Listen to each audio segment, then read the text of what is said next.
যাবে না। জিপিএস থাকলে কি আছে, গাড়িটা কোথায় আছে আপনাকে বলি, কোনো প্লেস অফ অকারেন্স যেখানে ঘটবে সেখানে যাওয়ার 3টে রাস্তা আছে। 5 মিনিটে যাওয়া যায়, 30 মিনিটে যাওয়া যায়, 90 মিনিটে যাওয়া যায়। ড্রাইভার যদি সিএপিএফ এর হাতে না থাকে, অফিসার যদি সিএপিএফ এর না থাকে, তাহলে যেখানে ঘটনা ঘটবে ওই 90 মিনিট ঘুরপথে যাওয়ার জায়গায় নিয়ে যাবে। তাতে জিপিএস এর সঙ্গে সম্পর্ক, জিপিএস এ কিছু হবে না। গাড়ির ড্রাইভারটা নিরপেক্ষ হতে হবে, আর ওই বাহিনীর যে লিড করবেন সেই গাড়িতে কোনো এসআই বা এএসআই কে তোলা যাবে না মমতা পুলিশের, তাহলেই সবকিছু ঠিকঠাক হবে। কিন্তু এবারে ছাড়ার কোনো সিন নেই। আমরা এইসব কারোর উপর নির্ভর করে করব না।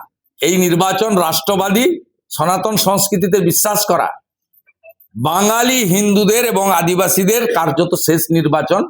আমরা নিজেরাও এবার লড়ে আমরা যা করার করব, এবং যা হওয়ার হবে। কোনো জায়গায় 1 ইঞ্চি ফাঁক ফোকর রাখা হবে না।